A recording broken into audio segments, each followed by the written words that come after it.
Здравствуйте, в эфире очередной выпуск «Битого часа». Он несколько, может быть, ну, если не чрезвычайный, то не совсем запланированный.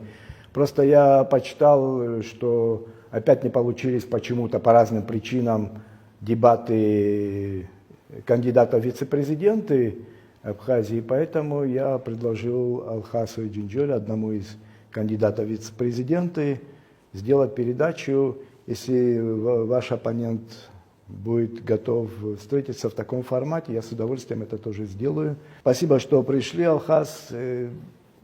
Вы по профессии врач, и поэтому это немного встреча как консилиум может быть, наверное, потому что до выборов осталось буквально там считанные дни.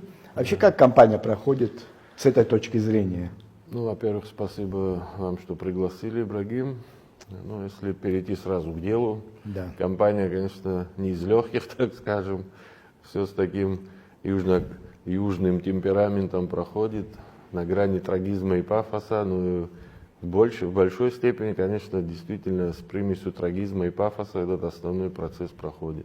Для нас, по крайней мере. Может, кто-то играется, может, кто-то зарабатывает. Этого мы сейчас всего знать не можем, но для большой части населения это действительно с окрасом трагизма происходит все и пафос сложности выбора грядущего. Ну, я свидетель и в некотором случае участник как журналист выборов, начиная с 2004 года, и практически они все были.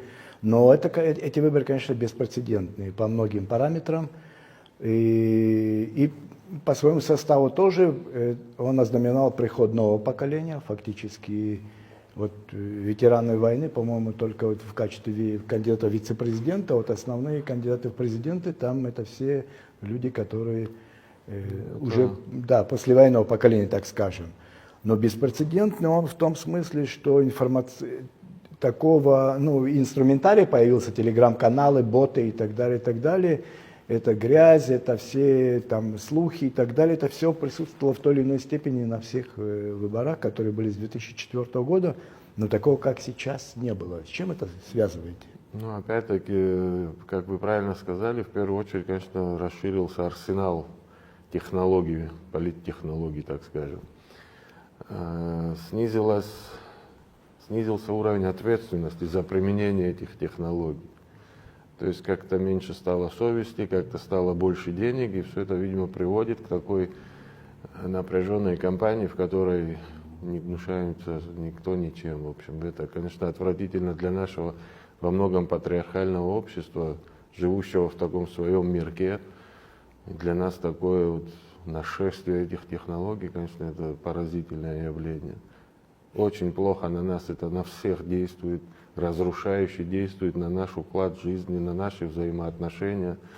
Даже трудно представить, как после выборов, все забыв, отметя, я думаю, это, кстати, способность здравомыслящих людей, и перейти к спокойному дальше времяпровождению, работе и так далее. Ну, как ни в чем не бывало, получится жить нет, у нас конечно, после этого? Конечно, нет. Это при том, что я не сторонник демонизировать там ваших оппонентов или вас, нет, тем более. абсолютно не в этом Я думаю, дело. Вы к ним достаточно уважительно относитесь. Я и Бадргумба вся страна видела, и в должности министра культуры, потом вице-президента там. И то, что про вашего кандидата иногда и с той стороны тоже такое бывает. Но это почему не работают законы? Почему есть какие-то предвыборные такой набор законов, запретов? Почему они не работают? Ну, это же не сейчас сложилось. К этому планомерно мы шли, пренебрежению законами или выборочному их применению. К сожалению, надо это признать. У нас с ужасом хочу признать, что, видимо, нет прокуратуры на данный момент в стране, потому что реакции ее, ожидаемой, закономерной реакции На очевидные вещи. Абсолютно вопиющие вещи мы не наблюдаем. При этом мы уже даже не требуем какой-то реакции прокуратуры в плане наказания, просто реакции, просто напоминания о своем существовании. Понимаем, что там сейчас и кадровый вопрос недорешен, там его сидит сейчас главного прокурора, ждет выборов, да. чтобы будет. Ну и часть системы, они тоже прокуратура, которая давно нуждается сейчас, опять-таки, не в прокуратуре дело главное, но если говорить о применении закона, то, конечно, это тоже наше всех слабое место сегодня. Ну, если говорить опять же о выборах там, того же 2004 года, какие-то вещи тоже повторялись. Тогда тоже был использован ресурс одной национальной общины в Абхазии, с помощью которой, собственно говоря, и там оно стало причиной противостояния, которое там вылилось в те события, которые были. Сейчас то же самое произошло. Ну, видимо, не решены были вопросы, поставленные обществом или перед обществом еще в 2004 году. Все шло по накопительной как бы системе, то есть ненависть, непонимание друг к другу, оно накапливалось все эти годы на самом деле. Опять-таки не принималось, по-моему, никаких решений законодательного характера в плане политического окраса. Для меня выборы 2004 года начались с ранения Тамары, покойной Шакрыл, мы ее оперировали. Вот так я вообще-то в процесс политический попал, если это можно сказать, попаданием. И каждый раз мы сидели, знаете, где мы работаем, в центре города, прямо в эпицентре, можно сказать. У нас каждый раз оврал, мы ждали столкновений. То есть такой накал для нас это уже привычное дело. К сожалению, да. К огромному сожалению. То, что произошло вот сейчас, кстати, трагедия в парламенте, это вот как бы капля крови, это как бы призывающая нашу, извините, общую глупость наконец-то как-то обуздать и открыть глаза на то, что происходит. Ну, мы сейчас говорили о прокуратуре, но, например, у меня такие же вопросы относительно, допустим, того же парламента. Если помнишь, 2004 год, если помните, зрители, когда концерт звезд российской эстрады вызвал такое возмущение, что было там ночное заседание парламента с прямой трансляцией на телевидении.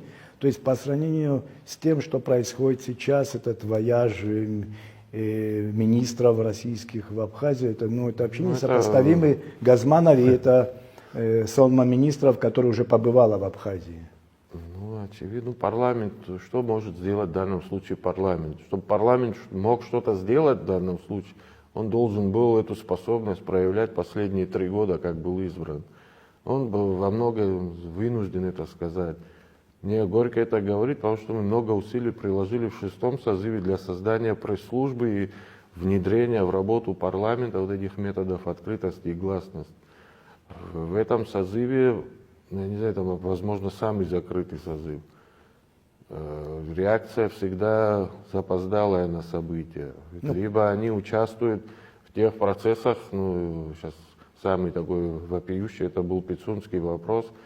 Это ночное голосование, конечно, стало апофеозом. Трудно понять позицию порой парламента и парламентариев. Ну, телефонное голосование тоже было до этого когда-то. Там много чего было, тот функционал, вернее, который наше общество и мы все политические бомонд наш наложил на парламент, это роль стабилизатора своеобразного.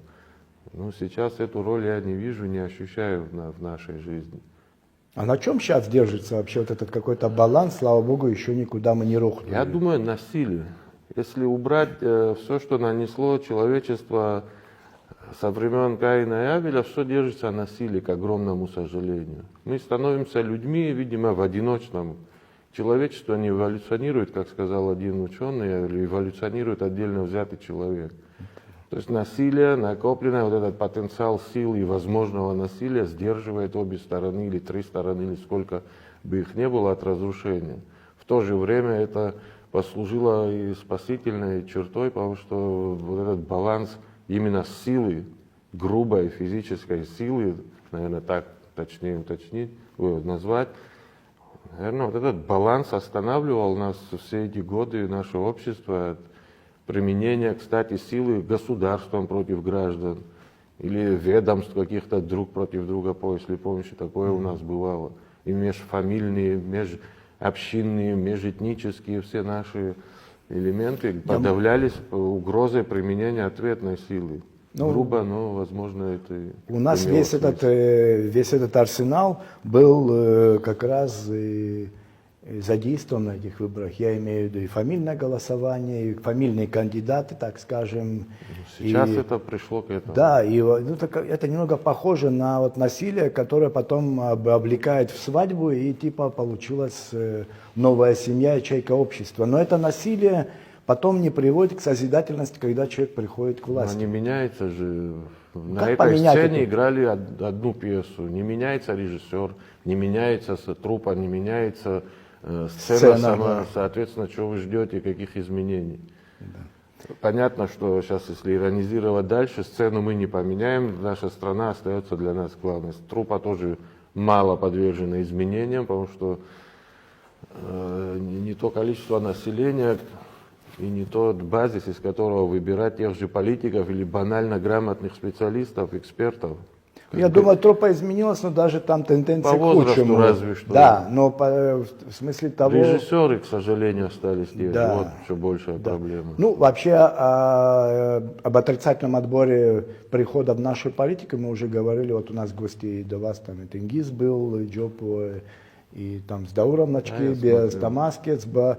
И то есть, как разорвать этот круг? Он замкнутый круг, порочный круг, когда нужны реформы, но их никому делать. Потому что люди, которые могут инициировать реформы, они по рождению этой системы, естественно, не заинтересованы ее менять, в котором у них возникнет конкуренция, где они могут потом уже не попасть в это дело. Ну, во-первых, знаете, не надо драматизировать излишне. Видимо, этот процесс идет так, со своими амплитудами, падениями.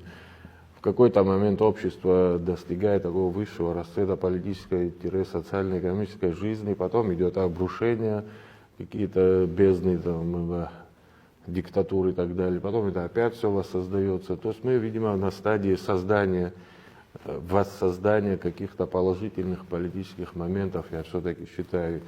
Единственное, мы сейчас увлеклись, нам вернее, мастерски подсунули на стол вместо проблемы общества, наше обсуждение проблем общества, созидательных каких-то моментов, мы возимся вот с навязанной повесткой, явно извне навязанной, должен заметить, к огромному сожалению.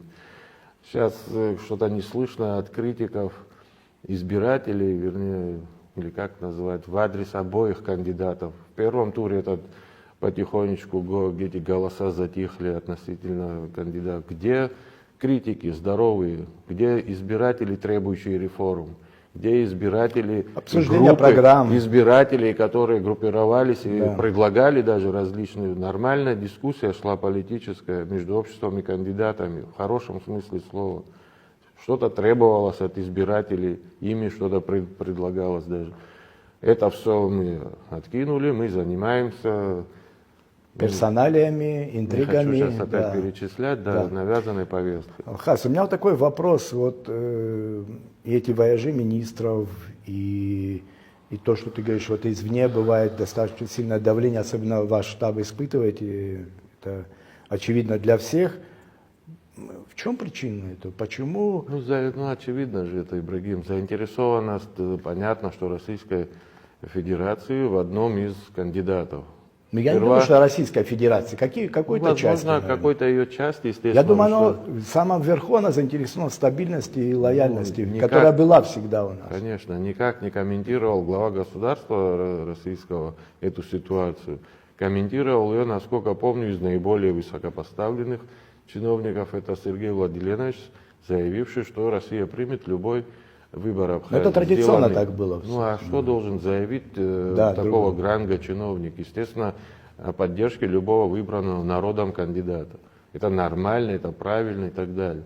Не могу припомнить, чтобы в нашем обществе последние годы муссировалось или предлагалось пересмотреть, например, договоры о сотрудничестве или взаимодействии разного уровня. Договора, соглашения, разве что вот эти просто вызвавшие возмущение, давайте скажу, вот по инвестиционному соглашению или по апартаментам, но опять-таки явно изобретенные где-то в наших окрестностях.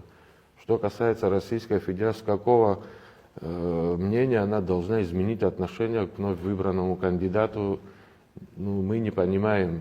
Мы нигде не если о нас говорить, сейчас мы апофеоз зла, оказывается, в этой стране. Мы не понимаем, где мы это транслировали, чем мы это показали, какими нашими действиями мы сподвигли эту сторону. Ну, повестку навязали, откровенно, это видно. Можно же навязать было и другую повестку, и другими методами. И был бы, кстати, больший эффект. А парад этот визитов, с нашей точки зрения это вообще-то нарушение предвыборного процесса. И ЦИК как-то вяленько один раз прореагировал, видимо, Ну, уже. ЦИК, прокуратура, партии, парламент. А какие институты сдерживающие еще должны быть, чтобы Ну, каких-то вернемся вещей... назад к вопросу о реформах. А что должно сдержать президента, когда все поэтапно было им растоптано, давай скажу, в достижении своих целей? Ну, кстати говоря, он сделал одну, так, в кавычках, наверное, но полезную вещь. Он вот этот ресурс вседозволенности, по-моему, исчерпал до нельзя. И неважно, кого выберут там через несколько дней, я думаю, никому не позволят делать и половины того, что делал он. Ну, вот, приход народа, давай так дипломатично назовем, к стенам администрации президента в очередной раз и последующий. Видимо, это вот последняя мера, останавливающая самодержного президента. Видимо, так. В этом, видимо, смысл реформ. Придумать что-то, предложить обществу что-то, Противовесы, нечто, чтобы были что какие-то внутренние. позволит не доходить до этих неприглядных мер. Ну, это же очевидно. Ну, например, для меня очевидно, что никакой кары со стороны Российской Федерации руководства не Но будет. это, об если этом там... даже можно не говорить. Ну, это вам кажется, но на многих людей это работает, Если- на обывателя. Вот, да, наверное, вы правы. Если говорить об избирателях, значит, пенсии будут продолжать начисляться тем, кому они положены. Я имею в виду российских пенсионеров, проживающих на нашей территории. Договора такого ранга не пересматривают из-за того, что кого-то не того выбрали. Это смешно. просто. Софинансирование заработной платы будет продолжаться в установленном порядке, в установленное время. Поддержка наших отраслей, давай так разделим по отраслям, будет продолжаться. Автобусы не отнимут? Отнимут Извини, я или нет, шучу. кстати, не знаю, это у Не, Бадена. я надеюсь, не отнимут. Это шутка была такая, потому что слишком много серьезных вещей в эти дни. Боюсь представить, что еще за оставшиеся там 3 дня вот осталось, что еще будет нам преподнесено как достижение. Вот сейчас, вы знаете, происходит тяжелый для наших жителей процесс на границе. Вот опять снег пошел, опять люди в снегу стоят в поисках этой мушки калифорнийской, которой там нет, естественно. Как к этому относиться? Ну, если сказать... Об этом мы не говорим. Если быть откровенным, то в 2004 году подобная ситуация тоже была с мандариновой только какой-то мушкой. неважно, Мы там, уже специалистами да. стали, но это не работает. Ну, работает, Кстати, почему не нет, работает? тогда не сработало, кстати Ну, говоря. сейчас мы просто не знаем, какой сценарий этого запрета. Дальше. Либо это сделано для того, чтобы сдержать в республике те тысячи людей, которые в поисках заработка тронулись с места, и они потратят на это несколько дней, и как назло 1 числа их не будет на месте. Либо должен прийти спаситель, договорившийся, как обычно, с российской стороной, и граница будет торжественно открыта. Ну, 2 сценария, третий можно даже и не утруждать себя. Диапазон был достаточно большой. Если вспоминать и эти антитурецкие тезисы, которые выдвигались, я понимаю, что какой-то такой фронтир между Россией и Турцией, может быть, в обозримом будущем намечается, но пока они там одни из ведущих торговых партнеров, насколько я знаю. Нам остается с вами только гадать, Да. но при этом...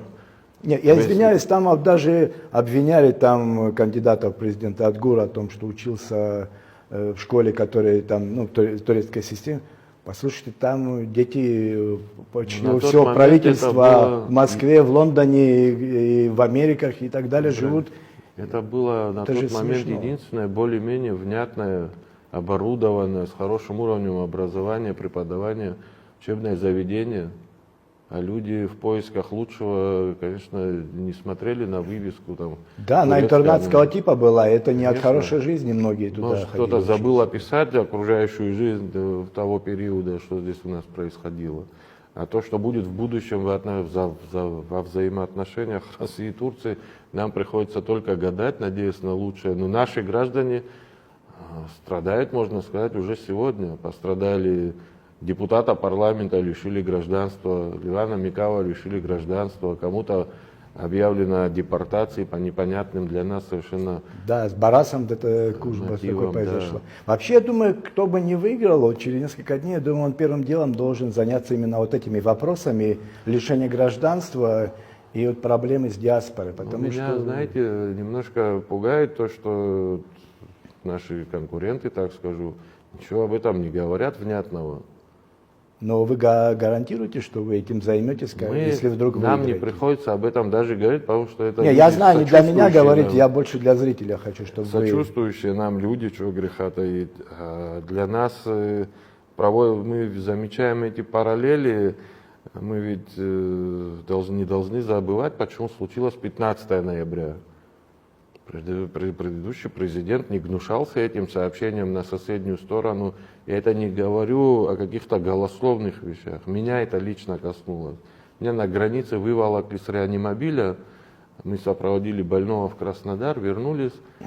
Я часа 3 там стоял, объяснялся непонятно по какой причине.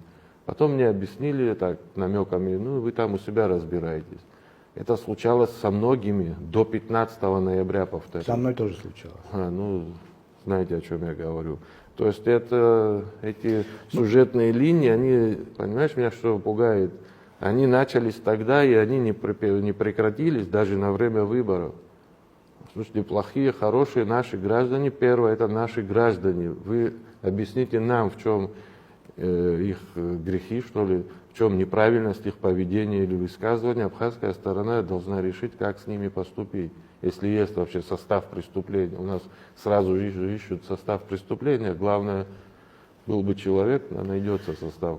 Я думаю, тут еще проблема в том, что те, кто настоящие преступления совершают, экономического и даже политического характера, они никак у нас в этой стране за все эти годы никогда... Они в штабах сидят сегодня. Да, и не пострадал, а вот просто лишение гражданства и то, что там произошло с нашими братьями, соплеменниками на границах, и с этим молодым парнем, это вообще очевидно. Это ящик Пандоры, его нельзя открывать, и его нужно, пока не поздно, закрыть нам все вместе. Я имею в виду нами, российской стороны. Для полноты картины, ящик Пандоры, вот хорошее выражение вы вспомнили.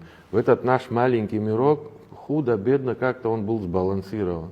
Все наши политические потрясения, как-то мы переживали, шли дальше. Все же надо в сравнении оценивать. В эту палитру теперь нам еще приплели межэтнические проблемы, создали. Мы как-то пережили все это. Война с грузинами, это тоже межнациональный конфликт, достигший своего апофеоза в виде войны. Мы же помним, как это все всегда начиналось, угольки этой розни горели, не мне тебе говорить, вам говорить. Сейчас опять вот это слышишь, эти знакомые, это же надо подавлять в зародыше. Мы должны давить и гасить это, привлекать к ответственности тех, кто носится по этим армянским, допустим, селам. В этот раз они во главе сюжета раскидывают деньги, раскидывают мысли, какие-то ядовитые слова людям раскидывают. Это же надо подавлять в зародыше. Мы не удосужились, извини, перебью, мы не удосужились даже вместе встретиться ни разу. 2 штаба, сейчас 2 штаба осталось, и пригласить лидеров общины поговорить. Сегодня мы провели встречу, худо-бедно, там человек 100 собралось, 150. Что смогли, сказали очередной раз. Ну, это же не дело. Я даже не про... Это последствия. Я про тех, кто эту музыку заказал. Слушайте, эти люди ничем не гнушаются, и, пользуясь случаем, хочу наших избирателей немножко отрезвить. Думайте, что вы делаете. Ну, они ва-банк пошли, это, как говорится, ложки ва-банк найдутся. Ценой нашей страны, ва-банк, ты меня извини. Да, ну, а у них, значит, есть другие запасные аэродромы, другая жизнь или другие ценности, я не знаю, что-то другое, это другие вообще. У заказчиков, я предполагаю, что все есть вообще в этой жизни. Они на нас смотрят, видимо, исключительно как на, знаешь, население, заселившее, вот население, так пренебрежительным тоном, это они нам пытались раньше, тоже бывало высказывать на встречах, это 200 километров побережья, шириной где-то метров 500, вот что надо им очистить. Что с нами будет, как с нами будет, их вообще не волнует. Освободите купленное, скоро такие лозунги, видимо, начнутся. Ну, одного продавца мы отогнали, любого следующего, кто туда попытается встать на этот пьедестал, мы отгоним гарантированно. Для нас, опять, видишь, мы о чем говорим. Мы вот сейчас сами пошли по этому ложному пути. Ну, договорю. Для нас эти выборы – это возможность лишить кого-то права вообще торговать Родиной и землей. Не надо пытаться обвешать нас другими ярлыками. Да, мы защитники Родины и зовем всех. Нету здесь гумбовцев или ардзинбовцев. Мы, может быть, заблудились относительно друг друга, но мы на одной стороне на самом деле. что мы должны защитить свою родину, в первую очередь, от того бессовестного, не признающего ничего, никаких канонов олигархата, в первую очередь. Политэкономические принципы никто еще не отменить не смог. Мы живем в общемировой системе. Когда нам объясняют такие шибко умные политтехнологи или политики, издеваясь таким смешком, что мы требуем защиты суверенитета или его укрепления, или его расширения, эти умники нам объясняют, что не бывает в мире стран полностью суверенных. Приводят интервью старое, кто-то откопал Владислава Григорьевича. Что вы нас за идиотов считаете? Мы не говорим о количестве, весе или ширине суверенитета у нас имеющегося. Мы говорим о том, чтобы не лишите нас нижней планки права определять самим судьбу нашей страны. Это же ключевой момент. Все, да, все остальное это надстройка на этом праве. Как жить, где жить, как развиваться экономически, с кем дружить. Это же все строится на праве решения. Это право пытаются у нас потихоньку, по кирпичику разобрать. Я думаю, что нас ожидают еще дебаты кандидатов в президенты. Надеюсь, что они все-таки состоятся, потому что, собственно говоря, уже не хочется. Мы тоже как-то хотели, может, говорить о каких-то общих вещах, но все равно скатились в повестку, которую нам, опять же, навязал кто-то. Все, наверное, ждут от этих дебатов обсуждения программ конкретных, дорожной карты конкретной, реформ 100 дней, 300 дней, 500 дней. Я вообще был сторонник того, чтобы после ноября это был такой хороший, удобный момент для того, чтобы все-таки провести реформы, а потом идти на выборы. Возможно, Ибрагим, вы правы, возможно. Но это мнение от многих наших сограждан слышал, что сперва реформы, потом выборы. Но мы не смогли канализировать это в какое-то русло. А нам дали такую возможность? Не дали. Давайте вспомним. Как ускорялись и ускорялись эти процессы. Давайте, это недавно было, все вспомним.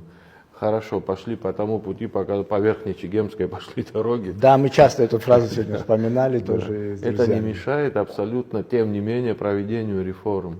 У нас есть, что мы вот выше с вами обсуждали, хорошо, допустим, избрался очередной президент, который в очередной раз нас подведет, не проведя никаких реформ. Ну, опять придем к стенам парламента или администрации президента, и его постигнет та же судьба. Меня это вообще не волнует. Заслужил президент, получил президент. То есть это правило хорошо у нас пока еще работает. Не лишили нас его, опять-таки, благодаря так народное право, насилию скажем, не потенциальному. юридическое. Да. Но если быть более цивилизованными, осмотрительными, в конце концов, то, конечно, надо встать на путь реформ, уже давно назревших, давно очевидных. Не надо повторять 1000 раз одно и то же, пытаясь набрать очки перед обществом. Вот это автор той великой реформы, по которой мы живем, потому что и это часто просматриваться стало. Те маленькие шаги, которые мы не придаем значения, вот мы говорили с вами о публичности в парламенте, это же не только у парламента такая проблема, у кабинета министров, у глав районных и городских администраций. Почему-то они решили, что им позволено работать в закрытом режиме, делать что-то в закрытом от народа, от налогоплательщиков режиме. Чуть-чуть приоткрыть этот занавес, это уже часть маленькая, но значительной реформы. Выборы глав городов, вот в частности города Сухого, много об этом говорили. Почему бы не попробовать? Смешанная система. Смешанная система в парламенте. Часть полномочий передать парламенту. Это вообще даже не надо обсуждать, надо строительство. просто взять и передать. Зачем мы придаем такой пафос этому процессу? Давным-давно это пора надо было сделать. Годами уже несколько проектов есть. Ну, простите за мою прямоту и такую, может, метафору. Любой, кто станет президентом, он будет все равно отчасти хромой уткой, я имею в виду политический термин, потому что слишком столько наломали дров вокруг нас, и мы, и вы, и они, и так далее, что очень, и вот эта легитимность, не юридическая, да, по выборам все может красиво, протокол, ЦИК объявить и так далее, но завоевать или вернуть легитимность народную будет достаточно сложно. Только созидательным, честным путем и, может, каким-то путем компромиссов, может, даже, если вы выиграете, кого-то приглашать с той команды, но надо поломать эту парадигму, которая у нас с 2004 года, когда один лагерь приходит, как одна мафия приходит, потом другая с ней борется и наоборот. Нужно что-то поломать. Ну, возможно, ответом на этот вопрос станет Тоже популярный законопроект, если ты помнишь, о конкурсном отборе кадров. Ну, трудно себе представить, как это будет происходить, но попробовать хотя бы можно. Я с тобой согласен, что вместе сразу всех одной метлой по приходу на главный пост, это тоже глупо. Но в то же время, посмотри, какой сейчас процесс интересный. Это полуреволюция помогла изгнать только президента. Все министры остались в статусе исполняющих обязанности, фактически продолжают выполнять работу. Пиарщиков. Пользовать по полный административный ресурс. Все на месте, собственно говоря. Вот, такого еще у нас не было, как говорится, такое изобретение. Ну, у нас это правая рука хочет левую обмануть, на самом деле проигрывает обе. Идея потерялась, замылилась. Тут немножко кризис ведь не в том, чья фамилия победит. Это же, как мы с вами говорили, это искусственный нарратив. Наконец-то, по-моему, я, может, ошибаюсь, но вот признаки есть, вырисовывается наконец-то противоречие идеологии. Оно, видимо, было всегда, но сейчас оно становится более явным. Вот, как это назвать, либералы, ладно, назовем. Причем они либералы в плане, похожи, может быть, на российских продажи активов либералами же их венчали, крестили. Вот как такие у нас ребята есть. Тот же президент, это просто характерное, бывший президент, олицетворение. Ну, Россия огромна, она могла этот ужасный эксперимент как-то выжить. Бедная, Для нас несчастная это, Россия, да, великая при да. этом. У нее есть Чуть не возможность рухнула, да. экспериментировать, падать, вставать с колен и идти дальше. Мы не Россия, у нас свои трагедии. И тех, кто, другой лагерь охарактеризуем, тех, кто пытается сохранить какой-то каркас, что ли, скелет государственных активов хотя бы. Я уже не говорю о людях, хотя бы физически эти активы сохранить. То есть две такие разные экономические, с одной стороны, модели. Одна модель уже перевешивала, продавай все, зарабатывай все, что на чем можно. Но надо ее теперь уравновесить. Уже очевидно, если еще чуть ниже опустимся, не останется ничего от государства в принципе. Ну, те усилия, которые, о которых мы говорили, и десант, и внешнее влияние, и вливания большие, вообще меня всегда удивляет, почему никто не проверяет бюджеты предвыборных кампаний, почему никто у нас стать президентом, то есть выдвинуть себя в кандидаты президента легче, чем, допустим, устроиться куда-то на работу.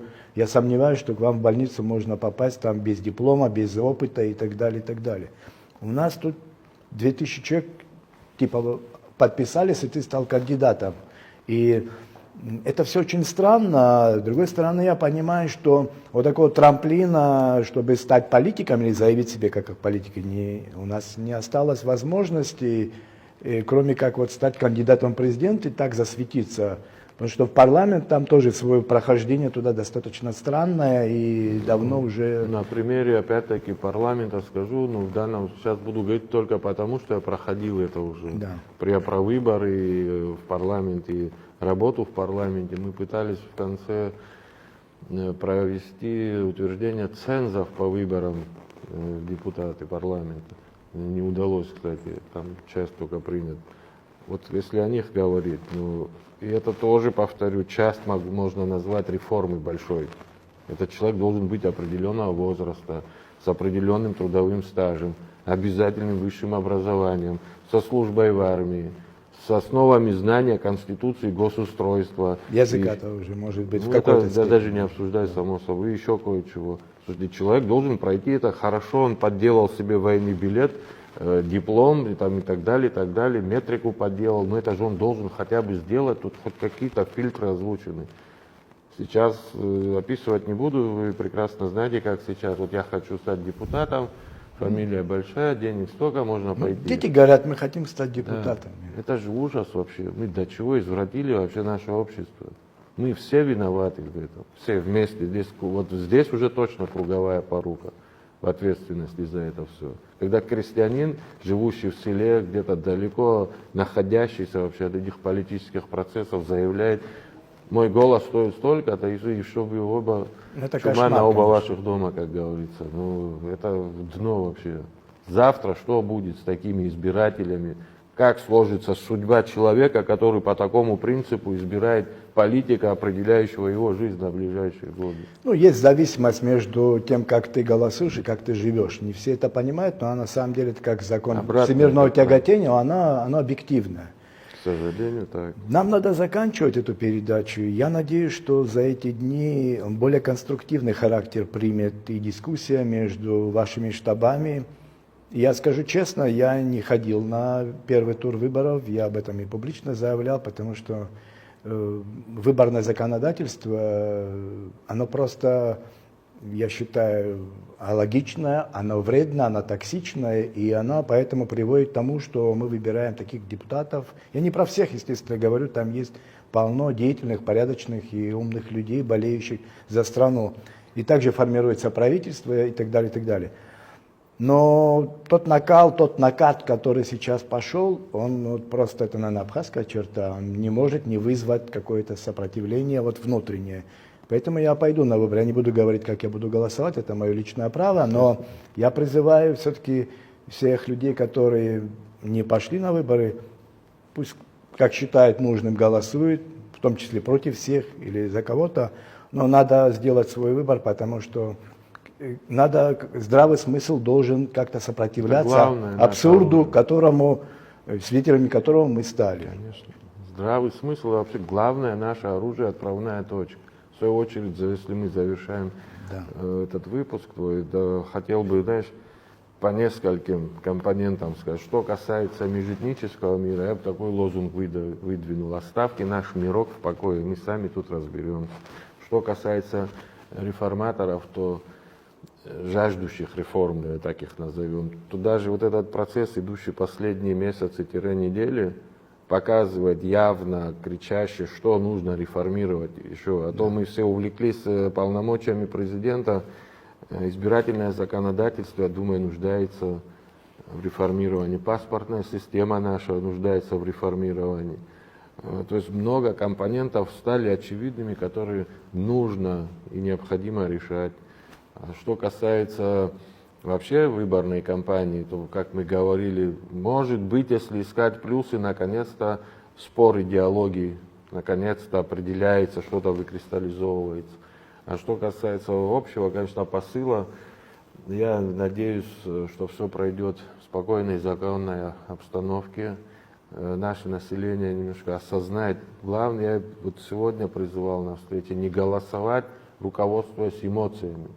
Вообще что-то важное в жизни делать, руководствуясь эмоциями, можно любить и воевать только на эмоциях, а делать такие выборы, касающиеся государственной жизни и так далее, только руководствуясь здравым смыслом, холодным рассудком, расчетом и так далее.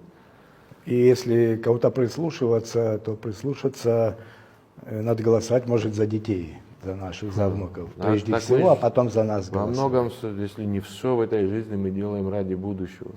Я прошу избирателей сесть, подумать о программах предвыборных. Где-то их вообще нет, где-то они есть, пусть, может быть, вам кажутся не лучшего качества, задайте вопрос своему кандидату. Работу над ошибками, анализ этих выборов обязательно надо провести, неважно какой будет результат. Обязательно, конечно, я с вами согласен. Да, и у нас впереди еще парламентские выборы, и с одной стороны хорошо, что такая политическая активность у людей стали интересоваться каким-то горизонтом будущего. Ну да, но в то же время, знаешь, что обнадеживает? Наш народ все-таки с таким, вот этот наш бесшабашный, разболтанный народ, что он самый самокритичный, во-первых, народ, но стержень, конечно, в наших людях. Об нас зубы многие еще поломают. Да, и говоря народ, мы имеем в виду и абхазцев, и армян, и русских, и греков, и грузин. Здесь уже не в национальном, вот живущий именно здесь территориально, это народ Абхазии, такой мирок не зря. Мы без кого-то не построим будущее, и для меня это очевидно было всегда, и тем более сейчас. А это же и прекрасно, когда мы тихо, мирно, спокойно все вместе строим что-то свое, отличающееся от другого мира, сохраняя свою самобытность. Вот в этом же, видимо, наше предназначение, а не в набивании кармана. И ценность, и необходимость этому миру. Конечно. Спасибо большое, спасибо. Я надеюсь, мы попробовали спокойно в атмосфере поговорить о каких-то важных вещах. Я надеюсь, неважно, какой будет результат, мы еще можем встретиться в этой студии. С удовольствием. Спасибо. Спасибо.